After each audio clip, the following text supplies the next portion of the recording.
so happy to have Carrie Finison here for this amazing book, Pigs Dig a Road. It is one of my favorite ones to read aloud for story time now because it has great stuff for everyone. And I am so thrilled to have you here with your very cool construction gear and everything. Carrie is also the author of these other books too, Dozens of Donuts, Don't Hug Dog, which is I love because it's an important book. So I'm just going to hand things over to Carrie, and please help me give her a warm welcome. Thank you. Thanks, everyone. So, thank you very much to Newtonville Books for hosting me. And thank you everyone for coming. I'm so excited to be here. So I'm going to read this story, which is called Pigs Dig a Road, which is about construction pigs. And I'm wondering if anyone has seen a construction site lately. Yes, you have. I have too. We have one down our street actually, and I've seen so many cool, awesome trucks, like a dump truck. And what's that one? Do you know? No. You don't know that? Come on, Bridget. It's a bulldozer. Oh. Yeah. And what about this one? You know that one? Well, an excavator, yeah, that's the official name. So there's all these cool trucks that work on roads, rollers, flatten out the road, and so all these cool trucks work on roads. And I wanted to write a story with all those cool trucks in it, and I thought, who should be driving the truck? Of course, it should be pigs, because you know, pigs like to drive too. So this is the team of pigs that's working on building the road, and this is Rosie, and she's the main character. She's in charge of the project.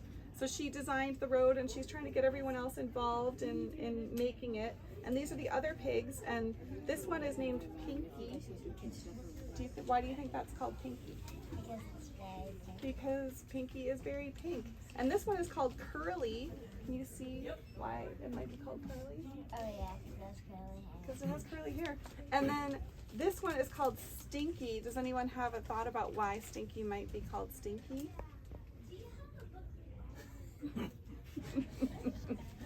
Stinky might be a little stinky. We can't tell because it's a book, so you know we don't actually get. It's not a scratch and sniff, so we don't get to smell stinky. So let's see. One thing is I wrote the words to the story, but I did not illustrate it. It was illustrated by Brian Biggs, and he lives in Pennsylvania, so he's far away. But somehow we got to work on a book together. That's how it works. So I'm gonna get started with the story. Here we have the end papers where we see the pigs driving their trucks. And we have the title page, and we see all the pigs here: Rosie, Curly, Pinky, and Stinky. And we will get started with the story. In her workshop late one night, Rosie plans by hard hat light a brand new road from here to there to reach the Hampshire County Fair. Yawns and prints her plans as daylight dawns.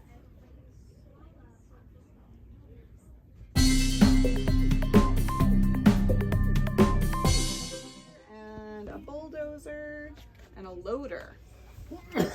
The engines grind and get in gear. The dozer plows the roadbed clear. The excavator picks up rocks and dirt to fill the dump truck's box. The front end loader lifts a pile. Oops, they miss it by a mile. You see what happened? They dumped all the dirt behind the truck. They're supposed to put it in the dump truck, not behind it. They're gonna have to fix that little bee. And then on her nose.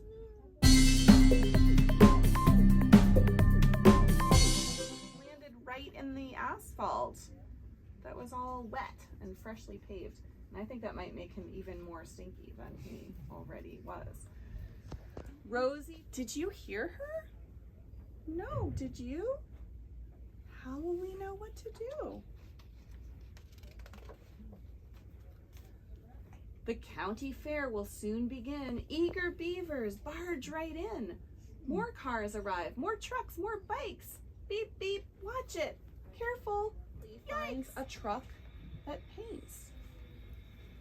See how they're painting the lines with the truck?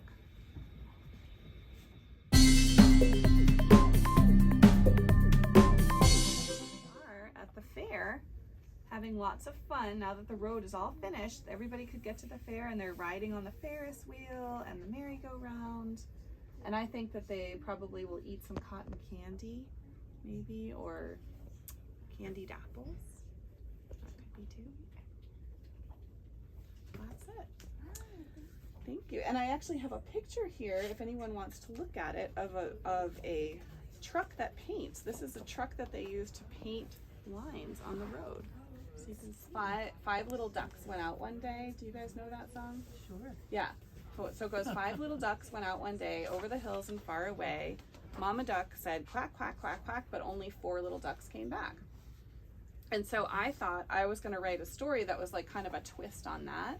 That was going to be 5 little trucks, right? So it started out as 5 little trucks went out one day, but then as I was kind of adding more detail to the story, I was thinking, well, why are these trucks going out? They've got to be doing something in the world, right? So what do trucks do? They work to build a road. So then I thought, well, maybe it's the trucks that are involved in building a road.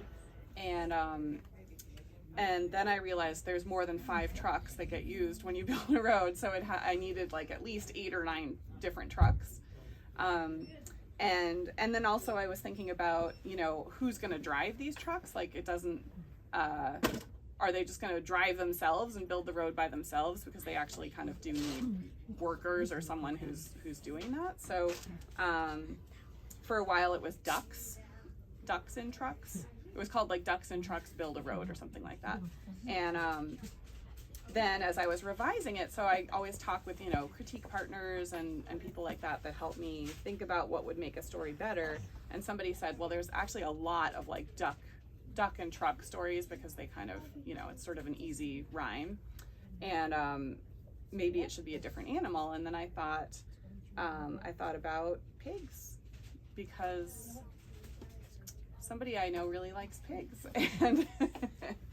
And also, you know, I think I was unknowingly channeling Richard Scarry and his pigs and other animals that do like construction work. So that was kind of how it came to be. And I forget how many drafts, but there were a lot. Yeah, like up, you know, 20, 30 different versions of it before I settled on this, you know. So it's a lot of work. Did you do the illustration too? No, I didn't illustrate it. So the illustrator is named Brian Biggs. And you were Carrie Finison? I'm Carrie, yeah. And so the way the process works is I write the manuscript, at some point hopefully sell it to a publishing house, and then they contact the illustrator to do the illustrations. So by the time he got the story to illustrate, it was like the text was all done. It was just a matter of drawing the pictures. So then he drew the pictures, and I think we made a couple little changes to the text after that, but that was pretty much it. So it's funny because a lot of times people think like if it's an author and an illustrator, they like worked on it together at the same time, but that's not really that's not really how it's done. I mean, for kids, because we read a lot of kids.